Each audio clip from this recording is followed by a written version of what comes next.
আসসালামু আলাইকুম প্রিয় দর্শক, আপনাদের সকলকে আমন্ত্রণ জানাচ্ছি বৈঠকি কথা অনুষ্ঠানে। বৈঠকি কথায় আজ আমাদের অতিথি হিসেবে আছেন বীর মুক্তিযোদ্ধা, এক সময়ের জনপ্রিয় এবং খ্যাতিমান ছাত্রনেতা এবং রাজনীতিবিদ, বর্তমানে বিএনপির নেতা জনাব অ্যাডভোকেট ফজলুর রহমান। ফজলুর রহমান ভাই, আমাদের অনুষ্ঠানে আপনাকে স্বাগত জানাচ্ছি। আশা করি আপনি আমাকে শুনতে পাচ্ছেন। হ্যাঁ, আমি শুনতে পাচ্ছি। আমিও আপনাকে স্বাগত জানাচ্ছি, আমি ধন্যবাদ জানাচ্ছি এবং আপনার মাধ্যমে যারা শুনছেন তাদের সবাইকে আমার সালাম জানাচ্ছি। আসসালামু আলাইকুম। ফজলুর রহমান ভাই, এই মুহূর্তে আমি সরাসরি প্রশ্নে আসি। যে বিষয়টা নিয়ে খুব বেশি আলোচনা হচ্ছে সেটা হলো যে নির্বাচন কবে হবে, এবং এই প্রসঙ্গটা প্রথমে এনেছে বিএনপি, আমি যতটুকু মনে করতে পারি। এবং ওনারা বলেছেন যে নির্বাচনে একটা রোড ম্যাপ থাকা দরকার। আবার একটা বিপরীত মত একটা আছে। অনেকে বলে বিএনপি নির্বাচনের জন্য পাগল হয়ে গেছে, নির্বাচন হলেই কি দেশের ভালো কিছু ঘটবে। তো এই যে প্রসঙ্গটা, এরপরে আবার দেখলাম যে আমাদের প্রধান উপদেষ্টা ডক্টর ইউনূস উনি একটা নির্বাচনে একটা সম্ভাব্য তারিখের কথা বললেন, ঠিক তারিখ বললেন না, একটা সম্ভাব্য সময় দিলেন। যদি আংশিক আপনার সংস্কার হয় তাহলে এই বছরে 2025 সালের শেষ দিকে, আর যদি ওনার প্রত্যাশিত সংস্কার করতে হয় তাহলে 2026-এর জুন মাস। এই যে সামগ্রিক বিষয়টা, এটা নিয়ে আপনার কাছে আমার প্রশ্ন যে নির্বাচন হোক, এই চাওয়াটা কি তাড়াহুড়া কিছু, এটা কি চাওয়াটা কি অন্যায়, নাকি নির্বাচন আসলে বিলম্বিত হওয়াটাই ভালো? আপনি কি মনে করেন? আপনার প্রশ্নটার ব্যাপারে আমি খুব সুস্পষ্টভাবে গত 3 দিন, কয়েকদিন, এবং আমার মনে হয়, আমি জানি না, আমার চেয়ে হয়তো বা অনেক জ্ঞানী গুণী মানুষেরা অনেক স্পষ্টভাবে বলেছেন, আমি আমার মতো করে বলেছি। আমি জনাব ইউনূস সাহেবের হাইট, তার পার্সোনালিটি, তার যোগ্যতা, এইসবের ব্যাপারে আমার কোনো প্রশ্ন নাই। এবং সেটা হলো পলিটিক্সের বাইরের ফিল্ডে, নট ইন পলিটিক্যাল ফিল্ড। আগে আমার মনে হয়েছিল যে উনি বোধহয় এই ফিল্ডেও এই যোগ্যতাটা উনি প্রমাণ করতে পারবেন। এখনো প্রমাণ করতে পারেন নাই, এটা আমি বলতে চাই না। এখন আমি যে কথাটা বলতে চাই, ইলেকশনের কথাটা আসলেই ওই যে অনেকের আছে চিংড়ি মাছ দেখলেই শরীর চুলকায়, অ্যালার্জি, দেখলেই খাইতে হয় না। অনেকের আছে বেগুন খাইলেই ঠোঁট ফুলে যায়। এই সরকারের কাছে আমার মনে হয় election, the very word is a, নির্বাচন নামটাই তাদের কাছে, নির্বাচন নামটাই তাদের কাছে একটা অ্যালার্জি। কারণ আমি বহুদিন পরে, 4 মাস পরে জনাব ডক্টর মোহাম্মদ ইউনূস সাহেবের মুখে নির্বাচনের একটা সম্ভাব্য সময় শুনতে পেলাম।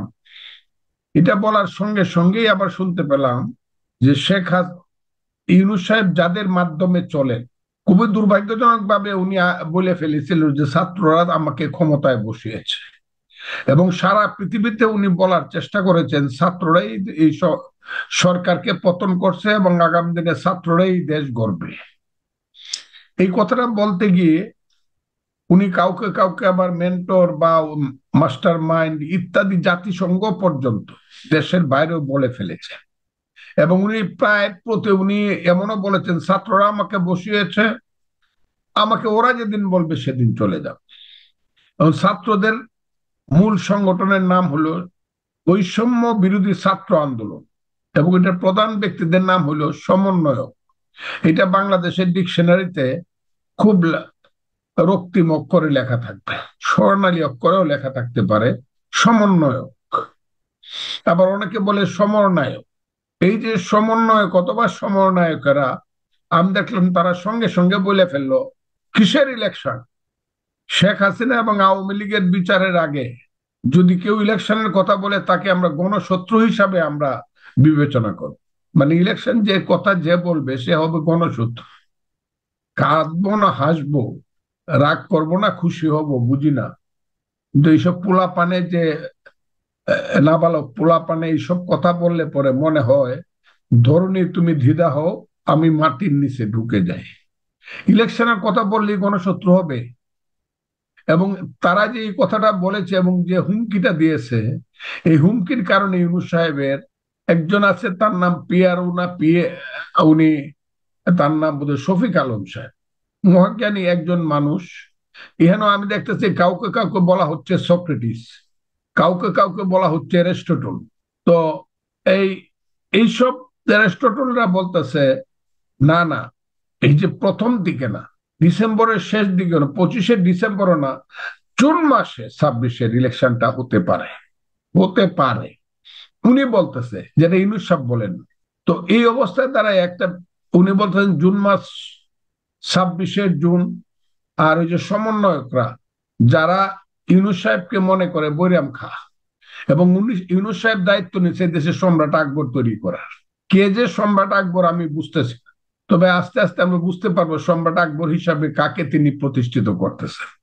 তো তারা বলতেছে যে বিচারের আগে শেখ হাসিনা এবং আওয়ামী লীগের বিচার তো হতে গেলে, আমি আইনজীবী হিসাবে বুঝি, বাবর সাহেবের বিচারটা শুরু হয়েছিল 2008 সনে, প্রাথমিক রায় হলো 2014 সনে, প্রাথমিক রায় যাবজ্জীবন অথবা ফাঁসি কারো কারো।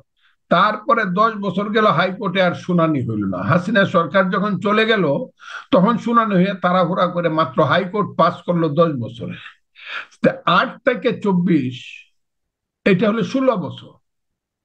আরো যদি এপিলেট ডিভিশনে যায়, আরো কমপক্ষে মিনিমাম 2 বছর ধরি, তাইলে 18 বছরে একটা মামলার চূড়ান্ত সিদ্ধান্ত হয় বা জাজমেন্ট হয় বা বিচার হয় এবং ফাঁসি হয়। তারপরও রয়ে গেল প্রেসিডেন্ট তার মাফ করার ব্যাপার ট্যাপার ইত্যাদি। এই 18 বছর যদি অপেক্ষা করতে হয় আমাদেরকে একটা ইলেকশনের জন্য, হাসিনার কবে ফাঁসি হবে বা যাবজ্জীবন হবে তার দলে, এরপরে আমরা ইলেকশন করব, তারা কি 18 বছর বিনা ভোটে ক্ষমতায় থাকতে চায় কিনা? হ্যাঁ, তারা থাকতে পারে। তারা যেভাবে কথাবার্তা বলে, এই ধরনের হাইজাকিং কথাবার্তা, আমি তাদেরকে হাইজাকার বলবো না, কিন্তু কথাবার্তা তারা সমস্ত ব্যাপারটাকে হাইজ্যাক করে নিয়েছে। বাংলাদেশে তারাই কিন্তু সব না। 1.5 মাসের আন্দোলনে যদি নেতা হয়ে যাইতো, 1.5 মাসে আন্দোলন তো একটা ধানই পাকে না, 1.5 মাসে তো একটা ফলই পাকে না, একটা কলা পাকে না 1.5 মাসে। আপনার 1.5 মাসে, 1 মাস, জুলাইয়ের 5 তারিখ থেকে আগস্টের 5 তারিখ পর্যন্ত আপনারা বাংলাদেশকে সব জয় করে ফেলছেন, আর কেউ কিছু করে নাই। আপনারাই জয়ী হয়ে গেছেন। এগুলা শুনলে পরেও নিজের প্রতি ঘৃণা আসে, তাদের প্রতি না। কিন্তু তো একটা এই কথা, অবস্থা, ইলেকশনটা উনারা দিতে চাচ্ছেন না, কারণ ইলেকশনটা দিলে পরে কি হবে উনারা জানেন। উনাদের জনপ্রিয়তার যে বেরোমিটার, এই বেরোমিটার উনারা না জানলে উনাদেরকে হয়তো বা কোথাও থেকে বলা হয় যে আরো অপেক্ষা করতে হবে 10 বছর, তারপরে তোমরা এখন 23 বছর হইছ, এখন তোমাদের বয়স 33 বছর হইলে পরে সম্রাট আলেকজান্ডার যেমন বিশ্বজয় করছিল, গ্রেট আলেকজান্ডার, তোমরা বোধহয় 33 বছরের গ্রেট আলেকজান্ডার হইবা। অপেক্ষা কাজে তারা ইলেকশনটাকে দিতে চায় না। কিন্তু একজন দিতে না চাইলে ইলেকশনটা হবে না তা কিন্তু নয়। বাংলাদেশের ইতিহাস বড় নির্মম এবং নিষ্ঠুর। আমি সবসময় একটা কথা বলি, এই বাংলায় শুধু পেলি চামেলি আর জুই ফুল ফুটে না, এদেশে রক্ত গোলাপ, রক্ত যুবক ফুটে। আমি সবসময় আমার বক্তৃতা বলি, এদেশে শুধু কোকিল ডাকে না, রয়্যাল বেঙ্গল টাইগারও ডাকে। কাজে যারা বাংলাদেশকে চিনে না তাদের জন্য ভিন্ন কথা, কিন্তু ইলেকশন না দিয়ে তারা পারবে এটা আমি মনে করি না। আমি মনে করি ফেব্রুয়ারি মার্চ মাস থেকে এটা বুঝে যাবে ইলেকশন তারা কবে দিবে এবং কবে দেশে ইলেকশন হবে। তবে ইলেকশন যত দ্রুত হয় ইউনূস সাহেব বেঁচে যাবে, বাংলাদেশ বেঁচে যাবে। আর ইউনূস সাহেব ইলেকশন না দিয়ে তার সরকার যত বেশি বিনা ভোটে ক্ষমতায় থাকতে চাবে, দুর্ভাগ্য তাদের জন্য অপেক্ষা করছে, এটা আমি মনে করি।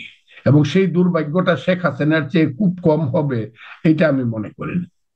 কাজে ইলেকশন বাংলাদেশের মানুষ আনবে, এবং যদি বাংলাদেশের মানুষকে যদি আন্দোলন করে ইলেকশন করতে হয় তো ইউনূস সাহেবদের কপালে দুঃখ আছে। এই যেটা আমি চাই না। আমি চাই ইউনূস সাহেব সবচেয়ে সফলতার সঙ্গে একটা ফ্রি ফেয়ার ইলেকশন দিয়ে জনগণের প্রতিনিধিদের হাতে ক্ষমতা হস্তান্তর করে উনি নিজের যে বিশ্ব ব্যক্তিত্ব, এটা উনি নিজেকে প্রমাণ করুন, এটা আমি মনে করি।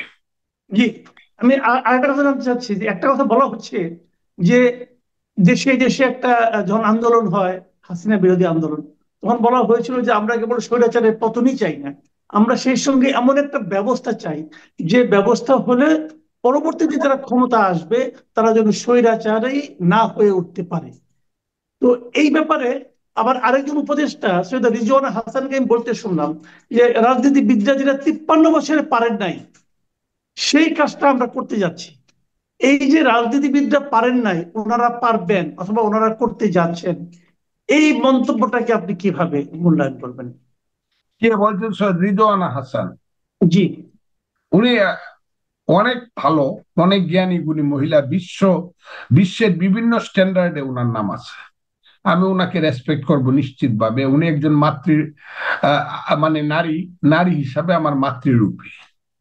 কিন্তু উনি যে ধরনের কথা বলেন, যত মিষ্টি মিষ্টি, এগুলা সাধারণত আহ এত মিষ্টি কথা আমি শুনি তাদের মুখে যারা খুব সুখের শান্তিতে আছে। এবং সম্ভ্রান্ত পরিবারের বাঙালিদের মধ্যে কারা হয়েছে, যারা পাকিস্তানের বা তারও আগে যারা ব্রিটিশের আনুগত্য পাইছে, তারাই বড় হয়েছে এবং ওনারা সেই ধরনের পরিবার থেকে আসছে। এবং মুক্তিযুদ্ধের সময় ওনাদের পরিবারের ইতিহাসটা খুব মধুর না। কারণ আমার বাড়ি ওনার বাড়ি থেকে 18 কিলোমিটার দূরে, 12 মাইল। আর আমার হবিগঞ্জ আমার বাড়ি থেকে 12 মাইল, আর কিশোরগঞ্জ আমার বাড়ি থেকে হলো 25 মাইল। আমি যে জেলার লোক, কাজে হবিগঞ্জের খবরটা, বাতাসটা পূর্ব দিক থেকে প্রথমে আমার বাড়িতে এসে ধাক্কা দেয়। এবং আমি মুক্তিযোদ্ধা কমান্ডার বলে আমি জানি হবিগঞ্জে কারা কারা দালালা ছিল, রাজাকারা ছিল, আলবদরা ছিল, এবং কত মানুষ আমার পায়ে ধরে বাঁচবার চেষ্টা করছে। রিজওয়ানা হাসানদের পারিবারিক মুক্তিযুদ্ধের ইতিহাসটা খুব সুখকর ইতিহাস না। উনি যদি বলেন যে উনাকে আসতে হয়েছে 53 বছর পরে, উনার কাছ থেকে আমরা কিছুই চাই না। উনি কে? উনি ঠিক করে দিব আমাদের কে উনি, who's she, what contribution she has got for the nation. কি তার কখনো উনি কবে রাজনীতি করছেন? ও কিছু এনজিও করছেন, আর কিছু ওই যে বিদেশি পুরস্কার পাইলে পরেই মনে করেন যে মহান ব্যক্তি হয়েছেন, তা না। কিন্তু উনি ওই দিনের কথাটা আমার মনে হয়েছে রাজনীতিবিদদেরকে উনি খুব ছোট করছেন। আর রাজনীতিবিদরা আছে বলে তো রিজওয়ানা হাসান, রাজনীতিবিদরা ছিল বলে তো দেশটা স্বাধীন হয়েছিল। আপনি রিজওয়ানা হাসান হয়েছেন, ভুল ত্রুটি রাজনীতিবিদদের যাই থাক, এখন আইছেন আপনি ঠিক করে দিবেন। আপনার ঠিক চাইটাই না, এনতা বিদায় অন ইলেকশন দিয়া। নাইলে ইলেকশন করে দেখেন হবিগঞ্জের হেড টু কোয়ার্টারে, আপনি তো মহিবুল হাসান সাহেবের মেয়ে, আমি উনাকেও চিনতাম, কয়টা ভোট পান দেখেন, জামানতটা বাঁচে কিনা। যে আপনি ঠিক করবেন কি, আগে ভোটটা করে আসেন, হবিগঞ্জের মানুষকে জিজ্ঞাসা করেন যে আমি রিজওয়ানা হাসান, মহিবুল হাসান সাহেব আমার বাবা ছিলেন, তা অমুক ছিলেন তমুক ছিলেন, আমরা সম্ভ্রান্ত পরিবারের ছেলে মেয়ে, ইলেকশন করে দেখেন তো কত পার্সেন্ট ভোট পান। কাজে এত বড় বড় কথা, এত অহংকারী কথা বলেন না যে আমাদেরকে কেন আসতে। উনি কোত্থেকে আইছে? আসমান থেকে আইছে না, উনি ইউনূস সাহেবের দয়ায় আসছে, এনজিওদের দয়ায় উনি আসছে। ইউনূস সাহেব যদি বলতো যে উনার যিনি, ইউনূস সাহেবকে যিনি ভাত রান্না করে খাওয়া, তাকেও উনি উপদেষ্টা করবেন, ইউনূস সাহেব পারতো। যারা আজকে উপদেষ্টা, যাদের ইতিহাসটা করে সাংঘাতিক কিছু গ্লোরি আছে, এটা ঠিক না। কাজে এত অহংকারী কথা রিজওয়ানা হাসান বলবেন, এটা আমি আশাও করি নাই কোনোদিন, যে 53 বছর পরে আমাদেরকে আসতে হইলো কেন, রাজনীতিবিদরা ঠিক করতে পারে নাই বলে। আরে পারে নাই মানে, রাজনীতিবিদরাই তো এই দেশটা এই পর্যায়ে নিয়ে আসছে। হইতে পারে গণতন্ত্রের জন্য শেখ হাসিনা যা করছে, সর্বনাশ করছে, সর্বনাশ করছে, ফেসিজম করছে, হইতে পারে সেটা, কিন্তু দেশটা আজকে যে আপনি এত সুন্দরভাবে এত বড় বড় কথা বলেন, এইসব তো বাংলাদেশের স্বাধীনতার জন্যই হয়েছে। আর বাংলাদেশের স্বাধীনতাটা তো এই দেশের রাজনীতিবিদরাই করছিল, আপনার বাপে তো করে নাই, আপনার বাপ তো বিরুদ্ধে ছিল। আমি খুব স্পষ্টভাবে কথাটা বললাম। এটা যদি চ্যালেঞ্জ করতে হয়, উনি চ্যালেঞ্জ করতে পারেন আমার সঙ্গে, না কারণ কিন্তু আমি এই কথাটা তো ঠিক, এই কথাটা তো আপনি মানবেন যে এখন যে সংস্কারের দাবি উঠেছে, এই দাবিগুলো পূরণে অতীতে আমরা রাজনীতিবিদদের কোনো ভূমিকা দেখিনি, এটা তো ঠিক। কোন দাবিগুলো? এই যে সংস্কারের দাবিগুলো উঠেছে, হ্যাঁ, কি সংস্কার সংস্কার করতেছেন তারা? আমার এই জানা এই দরকার, কি সংস্কার তারা করতে চান, কে এই মহাজ্ঞানী লোকটি, আমার জানা দরকার না, কে। এরই মধ্যে তো 6টা এবং পরবর্তীতে আরো 5টা কমিটি এরকম 6টা অনেকগুলি হচ্ছে। সংস্কার কমিশন হয়েছে। এই হ্যাঁ, কমিশনগুলোর এই কমিশনগুলোর কর্মকাণ্ড এবং যোগ্যতা কি আপনি মানে গুরুত্ব দিতে চাচ্ছেন না? আমি তাদের যোগ্যতা বা গুরুত্ব কোনো কিছুই বলছি না। আমি শুধু বলছি সংস্কার অনন্তকাল চলবে, যতদিন পর্যন্ত কিয়ামত না হবে পৃথিবী। এই সংস্কার চলছে যেদিন থেকে মানুষ গুহায় বাস করত, তারপর থেকে সংস্কার শুরু হয়েছে। বরফ যুগ যেদিন থেকে ছিল তখন থেকে, বিগ ব্যাং যেদিন থেকে হয়েছে সেদিন থেকে সংস্কার শুরু হয়েছে। সংস্কার তো অনন্তকাল চলবে। সেই সংস্কারের নাম নিয়ে আপনারা ইলেকশনকে দীর্ঘায়িত করছেন কেন? এই সংস্কার করলে তো 3 মাস লাগে। দেন তো দেখি আমাকে কোনটা দিবেন, আমি 3 মাসে পারি কিনা দেখি, বা আমাদের কিছু লোক আমি সাজেস্ট করি যে এদেরকে দেন, এরা 3 মাসে পারে কিনা দেখেন। আপনারা এটাকে 3 বছর লাগাইতে চাচ্ছেন কেন? এর অর্থ হইলো গদিটা খুব তুলতুলে লাগে এবং খুব শীতের দিনে খুব আরাম গরম লাগে, সেটাতে বসে থাকতে চান এবং বড় বড় কথা বলতে চান। বড় বড় কথা বললেন না। এই দেশটা কিন্তু আমরা যুদ্ধ করে সৃষ্টি করছি বইলা আপনাদের এই মন্ত্রিসভার মধ্যে বা উপদেষ্টা পরিষদের মধ্যে কিন্তু খুঁজলে, লাইট দিয়ে খুঁজলে একজন মুক্তিযোদ্ধা পাওয়া যেত না, এক্সেপ্ট মিস্টার মুক্তিযোদ্ধা মন্ত্রী, তার নাম হলো জনাব ফারুকী আজম। এর বাইরে কাউকে খুব বেশি পাওয়া যাবে বলে মনে করি না। কারণ মুক্তিযুদ্ধ যখন হয় আপনাদের তখন ওই যে যিনি থিঙ্ক ট্যাঙ্ক, যিনি জনাব আসিফ নজরুল, তার বয়স আছিল 5 বছর। কাজে ও তো বড় বড় কথা বললেন না তো। আর যে ছেলেরা বড় বড় কথা মুক্তিযুদ্ধ নিয়ে বলে, সেই সময় তার বাপের জন্ম হয়েছে কিনা মার জন্ম হয়েছে কিনা এইটা নিয়েও আমারও হয়েছে, আর তো হয়ে থাকলেও মার সাথে বাপের দেখা হয়েছে না, তাদের বিয়ে শাদী তখনও হয় না। কাজে মুক্তিযুদ্ধ নিয়ে দেশ নিয়ে বড় কথা বলে না। দেশটা আমরা সৃষ্টি করছি, হইতে পারে আমরা ভুল ত্রুটি করছি রাজনীতিবিদরা, সব আপনারা করে ফেলছেন তা না। আপনারা কি করছেন এটা আমরা জানি, এনজিও করে এই করে ওই করে আমরা তাও জানি। আর এখন কি করতেছেন, কার চেহারা টমেটোর মতো লাল হইতেছে, তুলতুলে হইতেছে, এই জিনিসগুলো বলি, কার কথা কই প্রতিবাদ করেন না কেন? তৃতীয় মাত্রা বৈশ্য জনাব দিল্লুর রহমানের মতো সাংবাদিক যেভাবে বলে, যে অভিযোগগুলা করে, তার উত্তর দেন না কেন? কেন আজকে বলে পিনাকি ভট্টাচার্য এবং ইলিয়াসের মতো হুসেনের মতো সাংবাদিকরা কেন বলে শত শত কোটি টাকার কালো টাকার ডিল হচ্ছে? আমি বলি না, আমি বলবো না কোনোদিন আপনাদের বিরুদ্ধে, বলে কেন? কাজে সব সত্য ঠিক না, সব মিথ্যা সেটাও ঠিক না। রাজনীতিবিদরা সব খারাপ করছে এটাও ঠিক না। খারাপ করলে পরে এই দেশে প্রথম বাজেট ছিল 753 কোটি টাকা, এখন এটা 7 লক্ষ কোটি টাকায় দাঁড়াইতো না রাজনীতিবিদরা সব খারাপ করলে। এটা আপনারা করে দেন নাই। কাজী রিজওয়ান হাসান যে কথাটা বলছি, কথাটা তার উইথড্র করা উচিত। আমরা আসছি আপনাদেরকে ঠিক করে দেওয়ার জন্য। আমাদেরকে কেন আসছিল? আপনি কে?